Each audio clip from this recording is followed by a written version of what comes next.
السلام علیکم ورحمۃ اللہ وبرکاتہ۔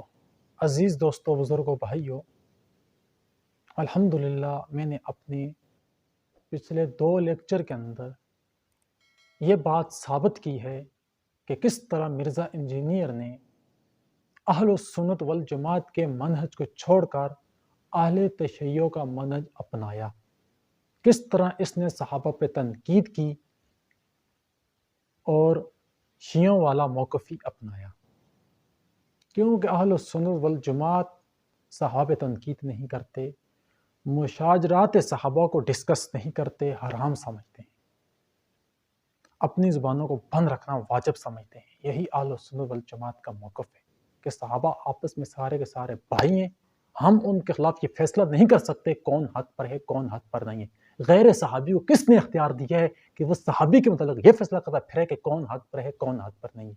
یہ کسی کو اختیار ہی نہیں ہے۔ سیدنا حضرت امیر معاویہ رضی اللہ تعالی عنہ اور سیدنا صدیق اکبر رضی اللہ تعالی عنہ کے متعلق اہل سنت والجماعت کا موقف میں پچھلے 2 ویڈیو کے اندر یہ بیان کر چکا ہوں۔ اور مرزا صاحب جب اہل سنت والجماعت کے منہج پر تھے تب مرزا صاحب کا موقف کیا تھا، جب اس نے اہل سنت والجماعت کے منہج کو چھوڑا پھر مرزا جی کا موقف کیا تھا، وہ آپ میری پچھلے 2 لیکچر دیکھ کر اس بات کا اندازہ کر سکتے ہیں۔ اسی کے تحت آج میں تیسرا لیکچر لے کر آیا ہوں۔ اس کے اندر میں یہ ثابت کروں گا کہ مرزا صاحب نے کس طرح اہل سنت والجماعت کے منہج کو چھوڑ کر رافضیوں کا منہج اپنایا۔ میں کیونکہ ہر بات دلیل کے ساتھ کرتا ہوں، بغیر دلیل کے بات کرنے کی میں مجھے عادت نہیں ہے۔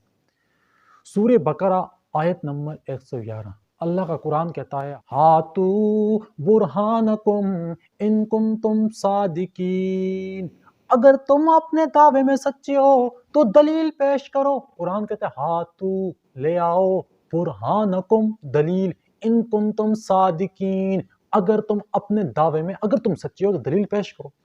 تو مطالبہ قرآن نے بھی کیا ہے اگر سچے ہو دلیل پیش کرو۔ تو الحمدللہ میں آج دلائل کے ساتھ گفتگو کروں گا اور ثابت کروں گا کہ مرزا صاحب نے کس طرح اہل سنت والجماعت کے منہج کو چھوڑ کر اہل تشیع کا منہج اپنایا ہے۔ تو اہل سنت والجماعت کا موقف و نظریہ یہ ہے کہ نماز کے اندر ہاتھ باندھنا سنت ہے اور ہاتھ چھوڑ کے نماز پڑھنا ایک بھی حدیث سے ثابت نہیں ہے۔ جھوٹی کذاب راویوں سے ثابت ہو سکتا ہے لیکن صحیح سند کے ساتھ موجود نہیں ہے، ضعیف سند کے ساتھ بھی موجود نہیں ہے، کذاب ہے اور دجالوں سے ثابت ہے۔ کس سے؟ کذاب، جھوٹی، من گھڑت، جو بالکل قابل ایکسیپٹ کے قابل ہی نہیں ہے، وہ اہل سنت جماعت کے نزدیک وہ ایکسیپٹ ہو ہی نہیں سکتی۔ اسی بات کا اقرار جناب انجینئر محمد علی مرزا صاحب نے بھی اپنی پچھلی لیکچر کے اندر یہ بات تسلیم کی تھی کہ ہاتھوں کو ہاتھ چھوڑ کے نماز پڑھنا یہ اصول محدثین کے تحت ثابت نہیں ہے اور اس میں کذاب راوی موجود ہے۔ تو ارسال الیدین یعنی ہاتھ چھوڑ کر نماز پڑھنا نبی صلی اللہ علیہ وسلم سے بھی ایسی حدیثیں ملتی ہیں لیکن کوئی اصول محدثین پر ثابت نہیں ہے۔ ایک حدیث ہے سنن طبرانی کے اندر کہ نبی صلی اللہ علیہ وسلم کبھی قیام میں ہاتھ چھوڑ کر نماز پڑھا کرتے تھے، کبھی ہاتھ باندھ کر، لیکن اس میں خصیب الجحدر راوی جو ہے، خصیب بن جحدر، یہ راوی جو ہے یہ کذاب راوی ہے، اس لیے اصول محدثین پر یہ روایت صحیح نہیں ہے۔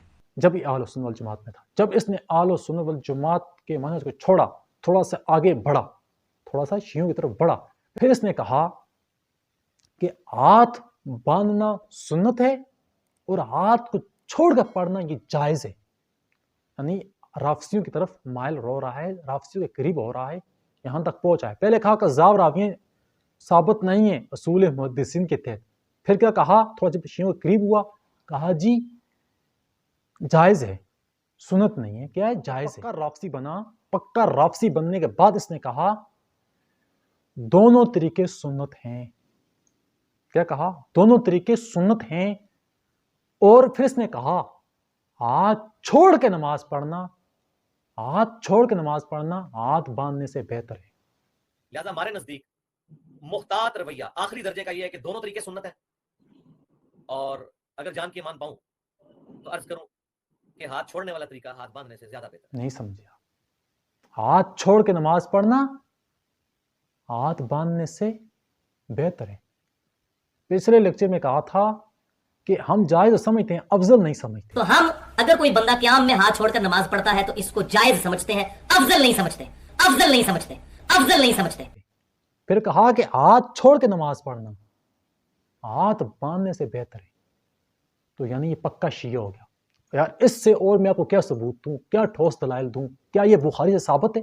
یہ کہتا ہے کہ میں کتاب اللہ کو دیکھتا ہوں، اس کے بعد میں صحیح بخاری اور صحیح مسلم کو دیکھتا ہوں، اگر اس پر فٹن بیٹھتی ہے میں قبول کرتا ہوں، فٹن نہیں بیٹھتی میں اس روایت کو چھوڑ دیتا ہوں۔ اس پلیٹ فارم کے لیے کرائٹیریا رکھا ہوا ہے قرآن اور اس کے بعد بخاری اور مسلم، جس کے اوپر امت متفق ہے، اور جو چیزیں قرآن صحیح بخاری صحیح مسلم میں فٹن بیٹھتی ہیں ان کو ہم لے لیتے ہیں، جو فٹن نہیں بیٹھتی یا تو ان کی روایت کے اوپر کوئی کلام ہوتا ہے یا پھر اس کی کوئی تعویل تلاش کرنے کی ضرورت ہے، اس کی وجہ ہے کہ وہ اتنی احتیاط کے ساتھ چیزیں جمع نہیں۔ تو مجھے بتا کون سی ایسی حدیث ہے جو بخاری اور مسلم پر فٹن بیٹھتی ہے، جبکہ بخاری کے اندر اس کے الٹ حدیث، جب اس کے الٹ حدیث بخاری کے اندر موجود ہے تو پھر میرا صاحب نے بخاری کی حدیث کیوں چھوڑ دی؟ بخاری کے اندر ہاتھ باندھنے کی حدیث موجود ہے، میرا صاحب نے اس کو چھوڑ کر سائے ستہ کے اندر حدیثیں اس بات پر دلالت کرتی ہیں کہ میرے پاک پیغمبر نے نماز کے اندر ہاتھ باندھے ہیں اور یہی سنت ہے، ہاتھوں کو باندھنا یہ سنت ہے اور یہ سائے ستہ سے ثابت ہے۔ جب یہ ثابت ہے کہ میرا صاحب نے اس کو چھوڑ دیا، میرا صاحب نے رافضیوں کا موقف اپنا لیا، تو یہی ٹھوس دلائل ہیں، میں نے ثابت کر دیا کہ میرا صاحب نے کس طرح اہل سنت والجماعت کے منہج کو چھوڑ کر اہل تشیع کا منہج اپنا لیا۔ اور میرا صاحب کہتا ہے میں نے 48 سال تک نماز ہاتھ باندھ کر پڑھی ہے، اب جو 50-40 سال ہیں وہ ہاتھ چھوڑ کے نماز پڑھوں گا۔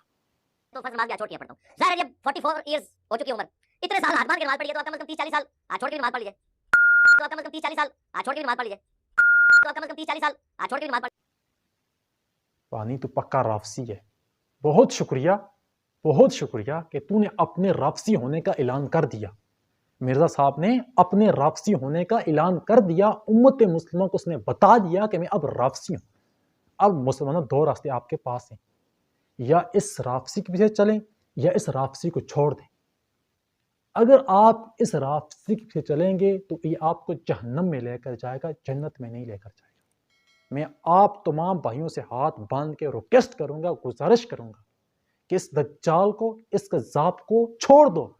یہ کذاب اور دجال آپ کو کذاب اور دجال راویوں پیچھے لے کر جا رہا ہے۔ اس نے خود کہا تھا کہ وہ راوی میں کذاب ہے، ہاتھ چھوڑ کر نماز پڑھنے کی روایت کیا ہے؟ اس میں کذاب راوی ہے۔ تو مرزا صاحب آپ اسی کذاب راوی کو سنت سمجھ رہا ہے، اب جو اس کی باقایا زندگی ہے اس کذاب راوی کے پیچھے چلے گا۔ جب کذاب ایک کذاب سے چل رہا ہے تو اس کے پیچھے پورا لشکر جا رہا ہے، کذابوں کے پیچھے کذاب بھی جا رہے ہیں، اور کون کذاب ہے جو اس پیچھے جائے گا؟ وہ پکا کذاب ہے۔ فتوے مرزا دجال کے ہی نزدیک، ہمارے نزدیک نہیں۔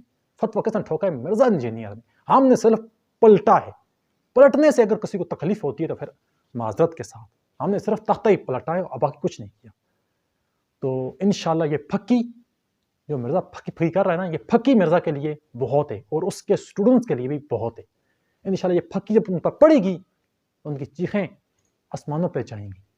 تو اللہ تعالیٰ سے دعا گو ہوں کہ اللہ تعالیٰ امت مسلمہ کو اتحاد دے، آپس کے اندر محبت دے اور اس فتنے سے امت کو نجات دے دے۔